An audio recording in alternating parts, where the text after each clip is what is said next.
Okay, so we're going to get started with some division like we've been doing in class.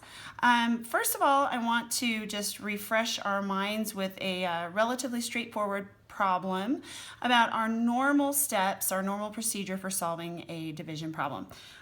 Let's take a number that is really pretty easy to work with. How about we use 69 divided by 3?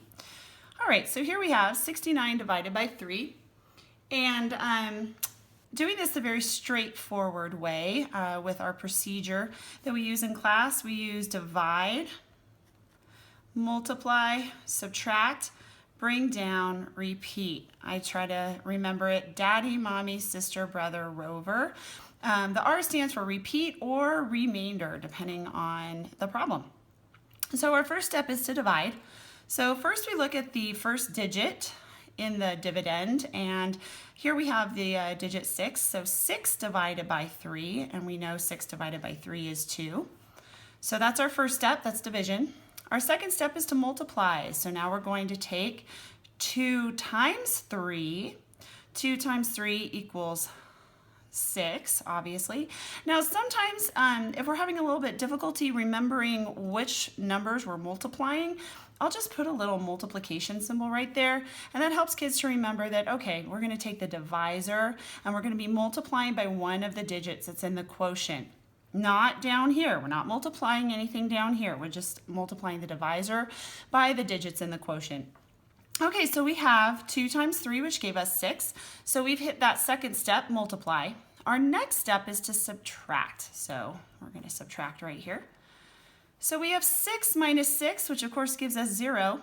So now we've subtracted. We go to our next step. Our next step is to bring down. So here goes that 9. We're bringing it down. Okay, so now we've brought down the 9. Now what? Okay, well, repeat or remainder. Is this 9 a larger number than this 3? Why, yes it is. That means we're going to repeat. So we get to go back up to division. 9 divided by 3, we all know is 3. And now we've divided again, so now we get to multiply. Do you see how we're just going through each of these steps for each segment? So now we have this 9 and we're dividing by 3. We got 3. Now we're going to take 3 times 3, which gives us 9. So now that we've multiplied, we get to subtract again. 9 minus 9 is 0. Fantastic. So we don't have any digits over to the right side of this 9, which means that we are done. We have a 0 and there is no remainder.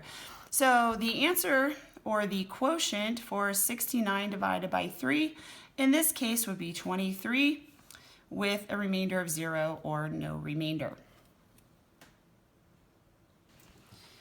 Okay, so we just went through how to solve this division problem using the standard method of dividing, multiplying, subtracting, bringing down, and then that repeat or remainder step, RR. Okay, so right now we're going to go into a different way of solving this problem, which is called the use of partial quotients.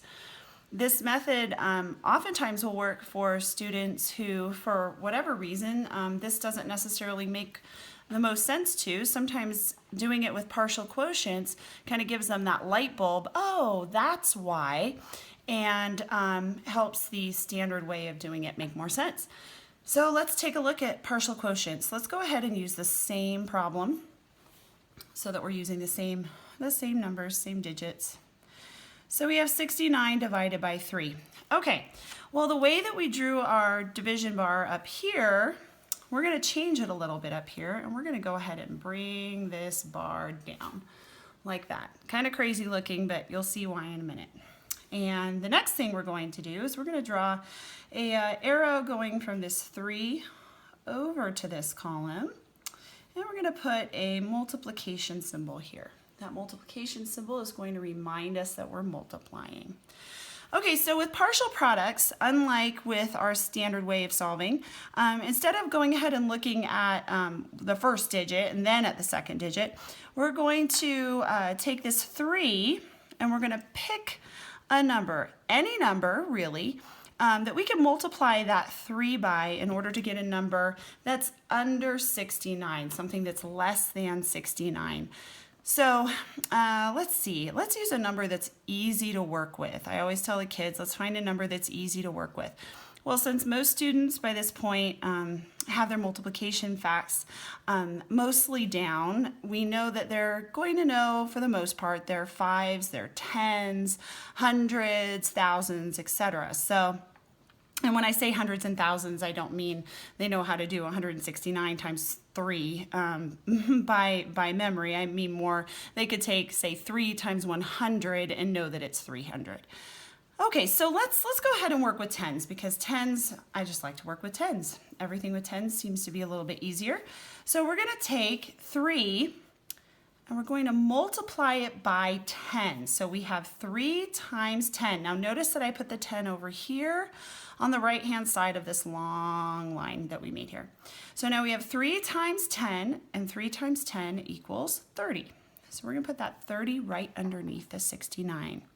Now I know at this point you're probably looking at it going, what in the heck is going on? Just hang with me. I promise it'll make sense. Well, maybe I shouldn't promise. I think it will make sense. So 3 times 10 equals 30. Now we're going to subtract. So now we're going to subtract that 30 from 69. We have 9 minus 0, which equals 9. And we have 6 minus 3, which equals 3. So that leaves us with 39. Well, 39 is still greater than 3, so that means we're going to go another step. So what can we multiply 3 by? That's an easy number to work with. That will get us close to 39 without going over. Oh my goodness, I think 10 looks like a winner again. So we're going to multiply 3 by 10 again, and we're going to subtract. So now we have 39 minus 30, and that gives us 9. Okay, 39 minus 30, our difference is 9. So now we have a 9 down here. Okay, well, let's see. What can we multiply 3 times? What can we multiply 3 times, or 3 by, to get a number that is less than or equal to 9 without going over? Okay, well, we know from our multiplication facts that 3 times 3 equals 9. So let's go ahead and put a 3. 3 times 3 equals 9, and now we can subtract. 9 minus 9 is 0. Okay, so now what? We don't have anything up here. We have a 0 down here, which is less than 3, so we know we're done. But now what do we do with all these crazy numbers on the side?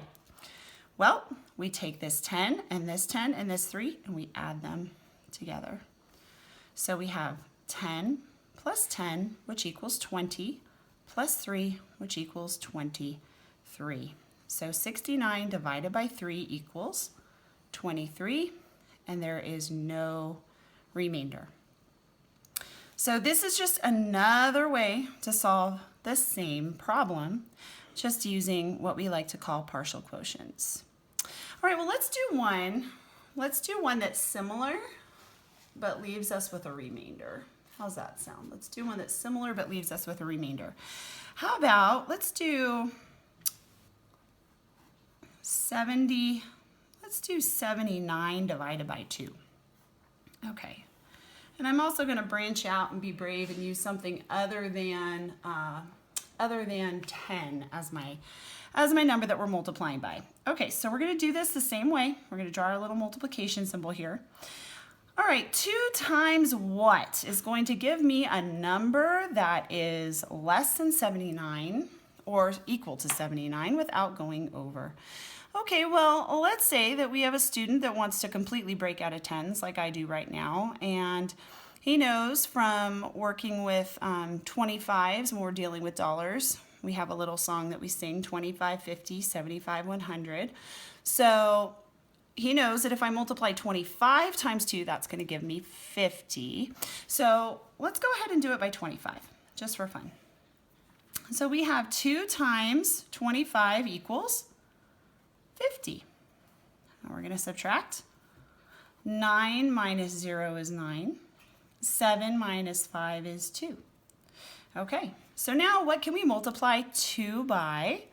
That is going to get us close to 29 without going over. All right, well, let's go ahead and use tens again. Could you use another number? Absolutely. What if the student wanted to use 11? What if they wanted to use 12?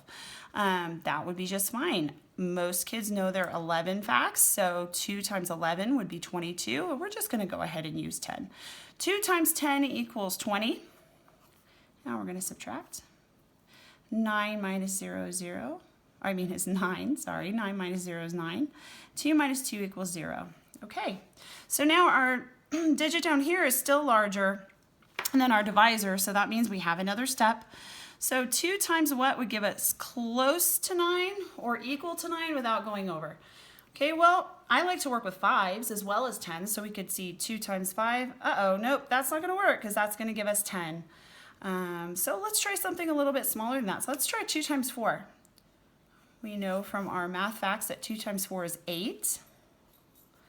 We're going to subtract. 9 minus 8 is 1.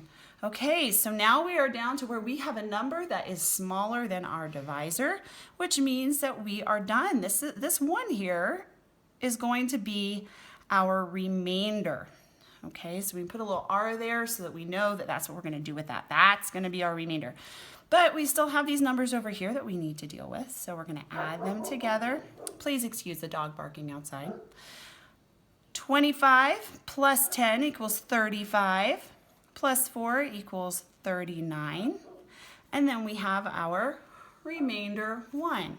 So our answer is going to be 39, remainder 1. So 79 divided by 2 equals 39, remainder 1.